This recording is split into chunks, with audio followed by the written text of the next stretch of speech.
నమస్తే. హార్ట్ అటాక్లతోటి 30 లక్షల మంది, క్యాన్సర్లతోటి 10 లక్షల మంది, డయాబెటిక్స్ తోటి 4 లక్షల మంది, హెచ్ఐవి ఎయిడ్స్ లాంటి రోగాలతోటి 60,000 మంది చనిపోతున్నారు భారతదేశంలో. ఇవన్నీ మనకు చెప్పి రావు. డయాబెటిక్స్ అనేది కొంచెం తెలిసి వస్తుందేమో కానీ హార్ట్ అటాక్ చెప్పకుండా వస్తుంది, సడన్గా వస్తుంది. క్యాన్సర్ అనేది లాస్ట్ స్టేజ్లోనే బయటపడుతుంది మన దురదృష్టవశాత్తు. ఇక హెచ్ఐవి ఎయిడ్స్ లాంటివి అయితే నిర్లక్ష్యం వల్ల వస్తాయి. ఇన్ని మరణాలు సంవత్సరానికి భారతదేశంలో జరుగుతూ ఉంటే అన్యం పుణ్యం అభం శుభం తెలియకుండా పెడెస్ట్రియన్స్ రోడ్డు దాటుతూ ఉంటే రోడ్డు పక్కన నిల్చొని ఉన్న వాళ్లకు వెహికల్స్ వచ్చి కొట్టిన మరణాలు ప్రతి పావు గంటకు ఒకటి. ప్రతిరోజు 96 మరణాలు కేవలం వెహికల్స్ వచ్చి కొట్టి పెడెస్ట్రియన్స్ పాదాచారులు రోడ్డు మీద పక్కన నిల్చొని ఉన్న వాళ్ళు రోడ్డు దాటుతున్న వాళ్ళను వెహికల్స్ కొడితే అంతమంది చనిపోతున్నారు. ఇది నిర్లక్ష్యం కాదా? వేరే రోగాలంటే రోగాలు వస్తాయి, అవి హెల్త్ బాగలేకనో లేకపోతే దురదృష్టవశాత్తు నిర్లక్ష్యం వల్ల వేరే రోగాలు వస్తాయి. కానీ ఏం సంబంధం లేకుండా మనం ముందుగా నడుచుకుంటూ పోతా అంటే అన్ని కరెక్ట్ పాటించినా కూడా ముందు నడుచుకుంటూ పోతూ ఉంటే వెహికల్స్ వచ్చి కొట్టేసినాయి. ఇంత సమస్య సంవత్సరానికి 36,000 మంది చనిపోతున్నారు. అన్యం పుణ్యం తెలియని ప్రజలు. దీనికి బాధ్యులు ఎవరు? Road transport minister, highway minister కాదా? Road transport and highway minister Nitin Gadkari, Ponnam Prabhakar ఇక్కడ road transport minister, highways minister, roads minister Komatireddy Venkat Reddy వీళ్ళకి బాధ్యులు కారా? ఎందుకంటే వీళ్ళకి ఇట్లాంటి ఒక్క ప్రాజెక్ట్ వస్తే కొన్ని 100 కోట్లు మిగులుతాయి ఆ ప్రాజెక్టు పేరు మీద. ఎక్కడైతే కాంక్రీటు, సిమెంటు, ఉస్కే ఇవి ఇన్వాల్వ్ అయి ఉన్నాయో ఫుల్ డబ్బులు ఆ మినిస్ట్రీకి. వీళ్ళకు అత్యధికంగా డబ్బులు మిగిలేది వీళ్ళకే. అట్లాంటప్పుడు వీళ్ళు బాధ్యులు గారా? ఇక్కడ కోమటిరెడ్డి వెంకటరెడ్డి, పొన్నం ప్రభాకర్ బాధ్యులు గారా? రోడ్డు చక్కగా లేక మొన్న టిప్పర్ లారీ కంకర లోడుతో వచ్చి ఓ బస్సు మీద గుద్దితే ఎంతోమంది ప్రాణాలు పోయిళ్ళు. దానికి పొన్నం ప్రభాకర్ బాధ్యుడు కాదా? నేషనల్ హైవేస్, మన తెలంగాణలో ఉన్న హైవేస్, వీటికి మన కోమటిరెడ్డి వెంకటరెడ్డి బాధ్యులు గారా? డబ్బులు తీసుకున్నంత వరకైనా, కట్టినంత వరకైనా సేఫ్టీ రూల్స్ ఎవరు పాటించాలి? దీన్ని ఎవరు ప్రశ్నించాలి? అసలు మనం విద్యార్థులు, రాజకీయ పార్టీ తరఫున యువత అందరూ చదువుకొని వాళ్ళ లైఫ్ గురించి వాళ్ళు ఆలోచిస్తుంటే మనం ఒక పార్టీ పెట్టుకొని ప్రజా సమస్యల మీద మనం పోరాటం చేస్తున్నాం, ఆర్టీఐలు వేస్తున్నాం. ఎంతమంది చనిపోతున్నారు అన్యం పుణ్యం తెలియకుండా, మన ప్రమేయం లేకుండా. కనీసం యాక్సిడెంట్లతోటి కూడా కాదు, యాక్సిడెంట్లతోటి 10 లక్షల మంది చనిపోతారు, అది వేరే విషయం. డ్రింక్ అండ్ డ్రైవ్లో అది వేరే విషయం. ఉట్టిగా రోడ్డు పక్కన పోతూ ఉంటే ఇది ఎవరి తప్పు, ఎవరి నిర్లక్ష్యం అని మనం ప్రశ్నించొద్దా? ప్రజలకు అవేర్నెస్ కల్పించొద్దా అని విద్యార్థుల రాజకీయ పార్టీ తరఫున మేము బరాబర్ అడుగుతున్నాం. ఇంతమంది మరణాలకు కారణం ఏంటి తెలుసా? ఫుట్పాత్లు చక్కగా లేక.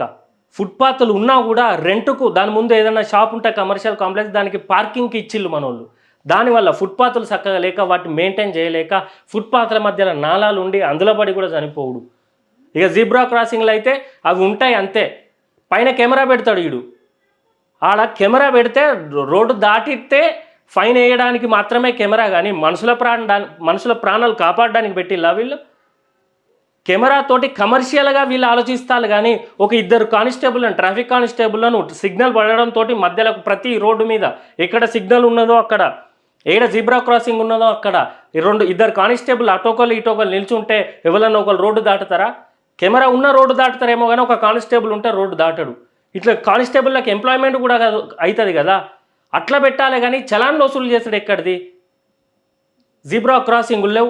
ఎక్కడైనా రోడ్డు దాటాలి అని అంటే సామాన్య ప్రజలు ఎక్కడైనా మెయిన్ రోడ్డు, మంచి రోడ్డు కట్టినప్పుడు ఇంటర్నల్ రోడ్స్ అయినా ఏ రోడ్లు కట్టినా ప్రజలు ఇట్నుండి అటు దాటడానికి సౌకర్యం కల్పించాలి.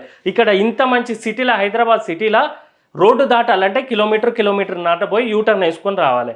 ప్రజలు ఏడికెళ్ళి నడుచుకుంటూ పోయేస్తారు. ఇది వాళ్ళ కోసం స్టాండర్డ్గా మీరు ఫుట్పాత్లు, మన కింద అండర్ పాస్లు లేవు, ఫుడ్ ఓవర్ బ్రిడ్జులు లేవు. వాళ్ళు ఏం చేస్తారు? ఇక గంత దూరం ఏం పోయేస్తామని కంచేసి ఉంటాయి కదా మధ్యలో, డివైడర్ దాటిపోతూ ఉంటే యాక్సిడెంట్లు అవుతూ ఉంటాయి. ఇది ప్రజల తప్పుగానే కాదు, ముమ్మాటికి ఇది ప్రభుత్వం తప్పే. నువ్వు నీ ఇష్టానుసారంగా ట్రాఫిక్ డైవర్షన్ కోసం కిలోమీటర్న్నర యూటర్న్ పెట్టుకుంటే ప్రజలు అంత దూరం ఏం పోయేస్తారు? అక్కడ ఉన్న షాప్ కోసం దాటిపోయేస్తారు. మీరు కనీసం 200 మీటర్లకు 300 మీటర్లకు ఒక అండర్ పాస్లు కానీ, ఫుడ్ ఓవర్ బ్రిడ్జ్లు కానీ కట్టకపోతే, ప్రజల ప్రాణాల గురించి ఆలోచించకపోతే ఈ స్టాటిస్టిక్స్, ఈ డేటా ఇంకా పెరుగుతూనే పోతుంది కదా, అట్లా పెరుగుకుంటూనే పోతుంది కదా. రోడ్లు కట్టినాం, డబ్బులు తీసుకున్నాం, బయటపడ్డం కాదు కదా.